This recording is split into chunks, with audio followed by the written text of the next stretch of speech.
The moment you stop seeking approval and start setting boundaries is the moment you stop chasing respect and start owning it. Respect doesn't begin with how others view you. It begins with how you view and treat yourself. The first step in commanding respect, especially from men, is understanding that people only treat you as well as you allow them to. That's not just a cliche, it's a fact of life. When you avoid confrontation, stay silent to keep the peace, or consistently put others before your own needs, you're unconsciously sending a message.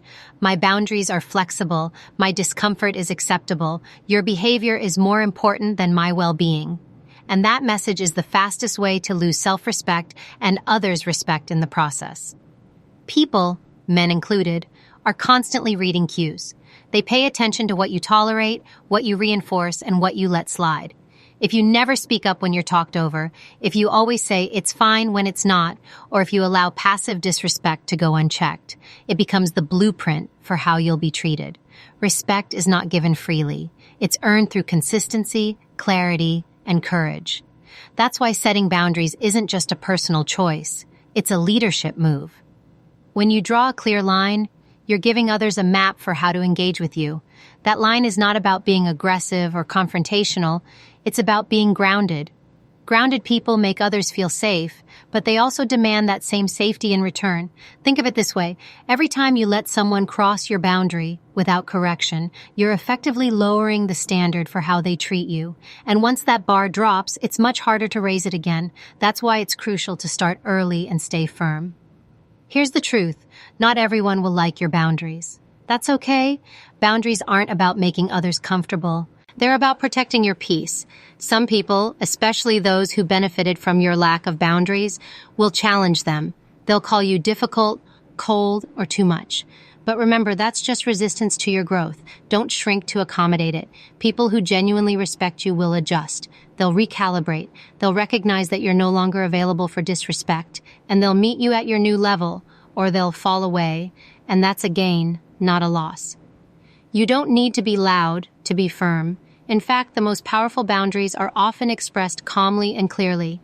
You don't need to yell. You don't need to over-explain. You just need to be direct. For example, I don't allow that kind of tone when speaking to me. Or, that joke doesn't work for me. Or simply, please don't touch me without asking.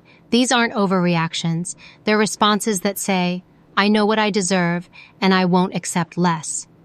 A lot of people, especially women, have been conditioned to believe that setting boundaries makes them selfish, rude, or unfeminine. But that conditioning is outdated and dangerous. It teaches you to prioritize being liked over being respected. And that's a trait that always leaves you feeling empty. You can be kind and have boundaries. You can be warm and still hold the line. The key is knowing that your voice matters as much as anyone else's, and you don't need permission to use it. Let's also address the myth that men don't respect strong women. The reality is the opposite. Men respect strength when it's authentic. They might not always respond with applause, but deep down, boundaries make them feel safe too. Why? Because boundaries create clarity. There's no guessing, no passive aggression, no walking on eggshells. When you clearly define what's okay and what's not, it invites honesty. It sets a tone for maturity, and it weeds out those who are not emotionally equipped to meet you there. You may fear that setting boundaries will lead to conflict, and sometimes it will. But conflict isn't failure, it's feedback. It shows you where your values differ and reveals whether someone is willing to grow with you or not. Avoiding conflict may feel easier in the short term, but it always leads to resentment in the long run. And resentment poisons relationships from the inside out. When you speak your truth early, you save yourself years of emotional labor trying to fix a dynamic that was broken by silence. Here's something else to consider.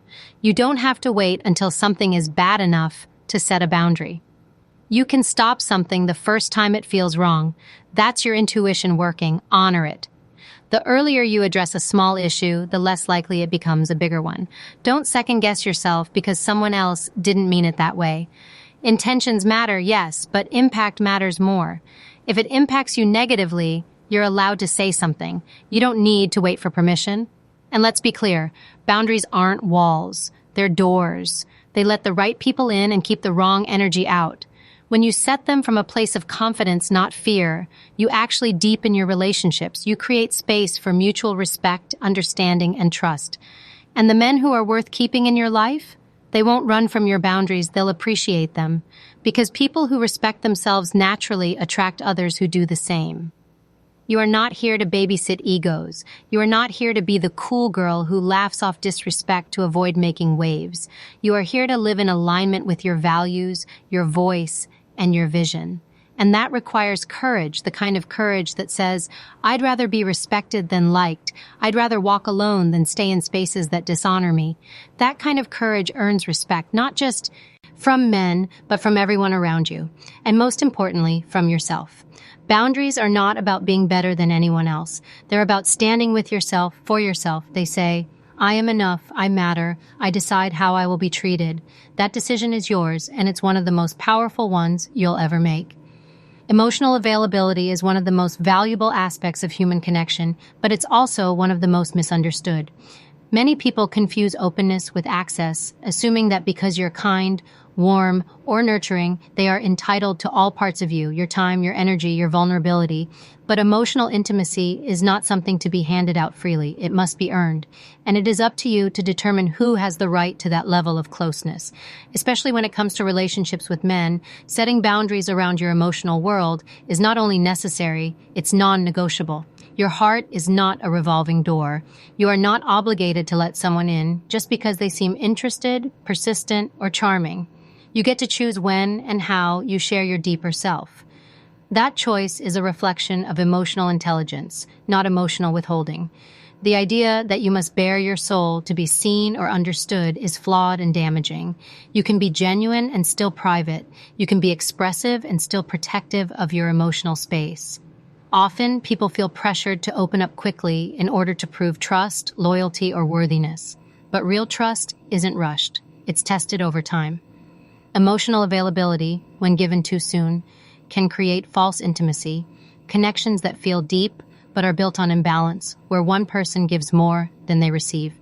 This is how resentment builds, how manipulation can sneak in, and how your sense of self becomes diluted. You start bending to meet someone else's needs while ignoring your own. And in doing so, you teach them that your emotional labor is always available, regardless of what they give in return. Setting boundaries around emotional access is about protecting your core, not building walls. It means recognizing that vulnerability is a strength, but only when shared with the right people, under the right conditions. When someone asks for more of you than they've earned, it's okay to say, I'm not ready to go there yet. That's not rejection, that's discernment. A man who respects you won't push past your comfort zone. He'll recognize your right to emotional pacing and see it as a sign of self-awareness, not distance. One of the most empowering boundaries you can set is refusing to explain or justify your emotional process. You do not need to defend why you're guarded, cautious, or slow to trust. You've had your experiences, you've learned your lessons, and it's entirely valid to approach new relationships with a careful heart.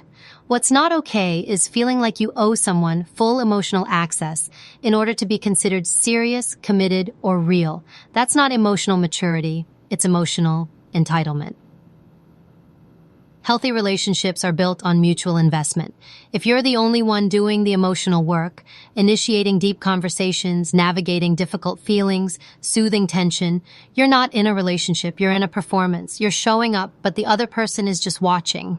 Emotional availability should not be one-sided. If someone wants to know you, they should also be willing to reveal themselves, not in grand declarations, but in consistency, honesty, and emotional responsibility.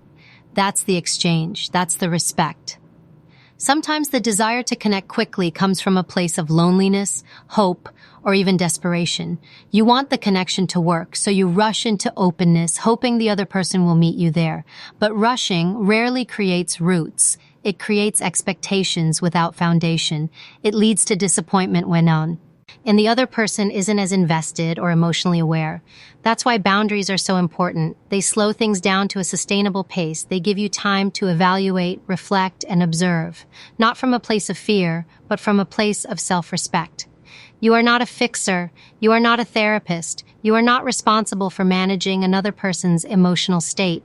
This boundary is crucial in relationships with men who may be emotionally unavailable themselves, yet expect you to compensate for that. If a man is emotionally guarded, unwilling to communicate, or avoids accountability for his feelings, that is his responsibility to address. Your role is not to overfunction in the hopes that your emotional generosity will break down his walls. That dynamic only leads to burnout and imbalance. There's a cultural narrative that says if a woman is supportive enough, patient enough, loving enough, she can heal a man's emotional wounds. But the truth is, healing is a solo journey. You can walk beside someone, but you cannot carry them. You should never have to abandon your emotional boundaries in the name of love. That's not love, that's sacrifice. And relationships built on sacrifice often become emotionally exploitative. You give more and more while receiving less and less, until you are emotionally depleted and deeply disconnected from yourself. A powerful boundary to set is deciding what parts of your emotional world are sacred. Maybe it's your past trauma, your insecurities, your deepest dreams, or your most vulnerable fears. Those are not topics to be shared on demand. They are to be protected and honored. When someone has demonstrated emotional maturity, consistency, and respect over time, then and only then do they earn the right to access those parts of you. That's how you protect your emotional well-being without shutting down your capacity to love. Emotional boundaries also mean knowing when to walk away. If someone consistently invalidates your feelings, mocks your sensitivity, or dismisses your concerns, they are not safe for your emotional truth. You don't have to tolerate emotional immaturity just because someone has potential. Potential does not equal respect. And someone who can't respect your emotional boundaries now is unlikely to develop that respect just because you invest more time or energy into them. Clarity is kindness, not just to others, but to yourself. Be clear about what you need emotionally. Be clear about what you're not ready for. Be clear about how you expect to be treated. This is not too much to ask. This is the bare minimum for healthy emotional connection. When you set these expectations early, you filter out those who can't meet them, and that saves you time, heartache, and emotional labor. One of the most beautiful things about emotional boundaries is that they don't limit connection, they deepen it. When someone has to earn your emotional availability, it creates a foundation of trust and mutual respect. The connection becomes stronger because it's based on real, earned intimacy, not on emotional urgency or romantic idealism. You get to show up as your full self, knowing that you are sharing from a place of choice, not pressure. That's where authentic connection begins. You are not a closed book for setting boundaries. You are a protected one. And only those who understand the value of your emotional world will take the time to read with care, depth, and respect. That's not cold, that's powerful. Learning to say no without offering an explanation is one of the most empowering tools a person can develop. For many, especially women, saying no is wrapped in layers of guilt, justification, and fear of being misunderstood or disliked. From a young age, we're taught to be agreeable, accommodating, and polite. We learn that pushing back or rejecting requests, even ones that make us uncomfortable, is somehow rude or unkind. But the truth is, no is not rude. It's not selfish. It's a boundary, and it's a complete sentence. When you say no with clarity and without explanation, you signal strength, self-trust, and authority over your own life. You are declaring that your time, energy, and space are not available for everything or everyone. And that is not only okay, it's essential. You cannot pour from an empty cup. You cannot show up fully for yourself or others if you are constantly overextending, overcommitting, or over-apologizing for your needs. Saying no is not about rejection, it's about prioritization. One of the greatest misconceptions about boundaries is that they require justification. People often feel the need to explain their reasons for declining an invitation, setting a limit, or walking away from something that doesn't serve them. But the more you explain, the more you invite negotiation, the more space you leave for someone to convince you otherwise. And in that space, your boundary loses power. You do not owe anyone your reasoning, especially when your instincts have already spoken. If it doesn't feel right, if it drains you, if it clashes with your values, that's reason enough. There is a particular pressure women often face when saying no to men, whether in professional settings, personal relationships, or casual interactions. You fear being labeled difficult, cold, ungrateful, or even aggressive. You may soften your no with a smile, with a dozen qualifiers, with excuses designed to make the other person feel comfortable. But let's be clear. The purpose of your boundary is not to protect their feelings. It's to protect your integrity. You can be respectful without being submissive. You can be firm without being hostile. Saying no is about self-respect. It's about honoring your capacity and knowing what you're available for. Every time you say yes to something that doesn't align with your values or priorities, you're saying no to yourself. You're borrowing from your future peace. You're setting a precedent that your time and energy are up for grabs. People who respect you won't punish you for having limits. They'll appreciate your clarity. They'll adjust. They'll rise to your standard. There's also a deep emotional layer to this. Many people equate saying no with letting others down. Especially if you are someone who naturally wants to help, support, or nurture, declining a request can feel like you're abandoning someone. But true support doesn't mean self-sacrifice. Helping others at the cost of your own well-being isn't noble. It's unsustainable. And over time, it breeds resentment. You start to feel taken for granted, even though you never clearly said where your boundary was. That's why a simple, unapologetic no is one of the cleanest acts of emotional self-care you can give yourself. It's important to remember that boundaries don't need to be harsh. They can be delivered with calm, kindness, and confidence. The strength lies in the firmness, not in the tone. You don't have to justify your no with over-explaining, and you don't have to escalate into anger to be heard. You can simply say, "I'm not available for that," or "That doesn't work for me," or "No, thank you." Those are complete, powerful, and valid responses. Anything beyond that is optional, not required. Learning to say no is also about learning to tolerate discomfort. When you first start setting firm boundaries, it can feel awkward, even scary. You may worry that people will judge you, pull away, or think less of you. And some might, but the people who matter, the ones who value you for who you are, not stand for what you can give, will respect your decision. They may even admire it. Because when you assert yourself, you give others permission to do the same. You model strength. You model self-awareness. You raise the standard of every relationship you're in. There's also something to be said about the energy you project when you're firm in your no. It commands respect.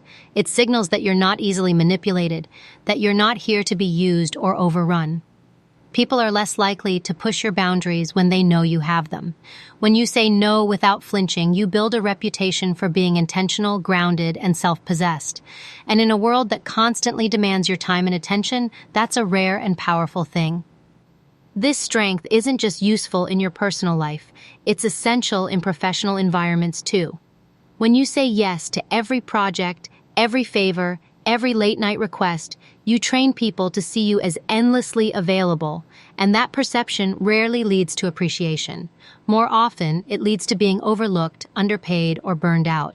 But when you assert your boundaries at work, you become someone who respects their role and expects the same in return. You become a leader, not because you say yes to everything, but because you know what truly deserves your attention. For many, saying no is about unlearning a lifetime of people-pleasing. It's about shedding the belief that your worth is tied to how much you do for others. But your value doesn't come from how agreeable you are. It comes from who you are when you stand in your truth. And sometimes your truth will disappoint people. That's not a reflection of your failure. It's a sign of your growth. You're no longer bending to fit into spaces that ask you to compromise your peace. You're standing tall in the boundaries that protect it. There's also beauty in the simplicity of a direct no. It cuts through confusion. It removes the gray area. It stops cycles of emotional labor where you over-explain, backpedal, or second-guess yourself. When you practice this, you begin to notice how much mental space you reclaim. You stop rehearsing conversations in your head. You stop wondering if you were too much or not enough. You say what you mean. You let it stand. And you move forward, lighter, clearer, and more confident in who you are. Not everyone will applaud your boundaries. Some people may get uncomfortable when you stop being the person who always says yes, but that's not your problem to fix. Your job is not to manage their reaction, it's to manage your own alignment. Every time you honor your no, you strengthen the foundation of self-trust. You show yourself that you are worth protecting, that your needs are valid, that your time matters, and when you live from that truth, you attract relationships that reflect it back to you. You don't have to be everything to everyone. You don't have to carry what isn't yours. You are allowed to prioritize yourself. You're allowed to decline. You're allowed to walk away from anything that doesn't serve, support, or uplift you. Not because you're cold, but because you are clear, and in that clarity, there is freedom. Self-worth is not something you negotiate. It's not a favor someone gives you, nor is it something to be earned by bending over backwards for approval. It's a standard you set internally, non-negotiable, unwavering, and not up for debate. When you anchor yourself in your self-worth, you send a clear message to the world. I know who I am, I know what I deserve, and I will not shrink to be accepted or stay silent to be liked. This is where real respect begins, especially from men. The truth is, people are constantly assessing how far they can go with you. That's not always malicious. It's human behavior. They test limits. They notice patterns. If you repeatedly downplay your needs, ignore red flags, or accept treatment that feels off, you unintentionally teach others that your value is negotiable. You teach them that you're available for disrespect as long as it's subtle or wrapped in charm. But when you operate from a place of high self-worth, you interrupt that dynamic immediately. You let them know from the start that you're not the one to be played with. A woman who holds herself with confidence, clarity, and self-respect doesn't need to announce it. It's felt. It shows up in her tone, in her posture, in her boundaries. She's not arrogant, she's anchored. She's not demanding, she's decisive. She doesn't beg for energy, time, or attention. She decides who gets access to her based on how they show up, how consistent they are, and how aligned their actions are with their words. That level of self-worth creates a filter, one that only allows in those who are emotionally mature enough to handle the weight of her presence.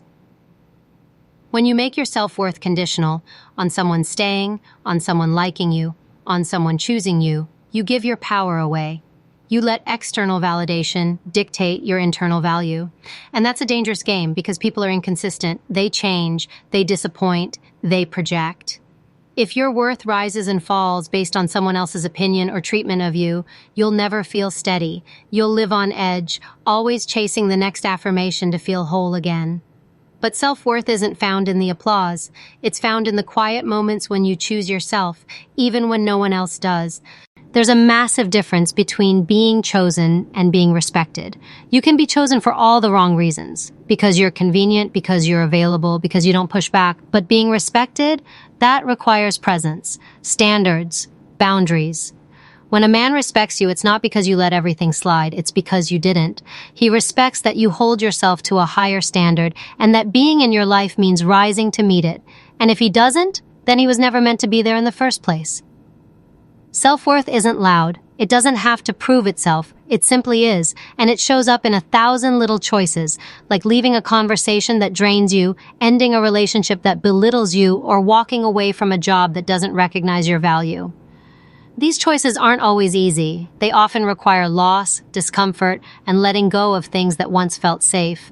But every time you choose yourself over settling, you reinforce your worth. You say to the world, I am not afraid to be alone if it means being at peace. Many women, especially in relationships with men, fall into the trap of overfunctioning, doing too much, giving too much, hoping that their efforts will finally earn them the love and respect they desire. But self-worth means knowing that you don't have to prove your value. You are not a project. You are not an emotional rehab center. You are not the prize that has to be polished before it's appreciated. You already are enough. And the right people will see that without needing a performance to convince them. Operating from self-worth also means that your standards don't waver in the face of chemistry. Just because there's attraction, history, or potential doesn't mean you compromise what you need. You don't lower the bar because someone has a good heart but poor behavior. You don't justify inconsistency with excuses. You don't explain away disrespect with, he's going through a lot. You observe, you evaluate, and you act accordingly. Self-worth doesn't stay in relationships that diminish it. It knows when to exit, gracefully and without guilt. There's a false narrative that women with high standards are too much, too intimidating, too picky, too hard to please. But that narrative was created by people who benefit from your compliance. Being too much only feels that way to those who aren't willing to give what you deserve. The more you shrink to fit into small boxes, the more resentful you become. But when you show up fully, flawed, powerful, honest, you attract people who aren't threatened by your strength, but inspired by it. Self-worth is also reflected in the company you keep. Who you surround yourself with speaks volumes about how you view yourself. Are you with people who uplift, support, and challenge you to grow? Or are you with people who drain your energy, minimize your wins, and keep you stuck in cycles of doubt? When you value yourself, you become incredibly selective with your circle. You don't keep people around out of history, habit, or fear. You choose relationships that feel like peace, not performance. In romantic dynamics especially, it's crucial to remember that love is not a transaction. You're not earning points for how much you endure. You don't win by being the most patient, the most forgiving, or the most self-sacrificing. You win by being authentic, by holding your ground, by choosing partners who meet you with the same level of energy and commitment you bring. Relationships built on mutual respect thrive. Those built on imbalance eventually collapse under the weight of unmet expectations and unspoken resentments. One of the most profound acts of self-worth is learning to be okay with not being liked by everyone. When you live in alignment with your values, some people won't agree with your choices. That's not your problem. Pleasing everyone is a fast track to losing yourself. But when you stop needing approval, you gain freedom. You move from a place of authenticity, not performance. And that's where real power lives. Every day you have the opportunity to reinforce your worth through your words, your actions, and your decisions. Do you speak to yourself with kindness or criticism? Do you advocate for your needs, or do you silence them to avoid conflict? Do you let others walk over your boundaries, or do you stand firm? These moments might seem small, but they are the bricks that build your foundation. And the stronger your foundation, the less likely you are to collapse under pressure. No one else is going to set your standard for you. That responsibility belongs to you. You teach people how to treat you by how you treat yourself. If you want men to respect you, start by respecting yourself so fiercely that it becomes impossible to ignore. Make it known through your presence and your choices that you are not available for anything less than what honors your worth. Not because you're trying to prove something, but because you already know you're worthy. When you set strong boundaries, you're not pushing people away. You're drawing the line between what honors your worth and what doesn't. Respect, especially from men, doesn't come from overgiving, over-explaining, or overcompensating. It comes from standing firm in who you are and refusing to negotiate your value. Whether it's owning your voice, guarding your emotional energy, saying no with confidence, or walking with a self-worth that doesn't flinch, you're teaching the world how to treat you, not through demands, but through. Got your example. You're not asking for respect, you're commanding it by becoming the kind of person who doesn't need to chase it.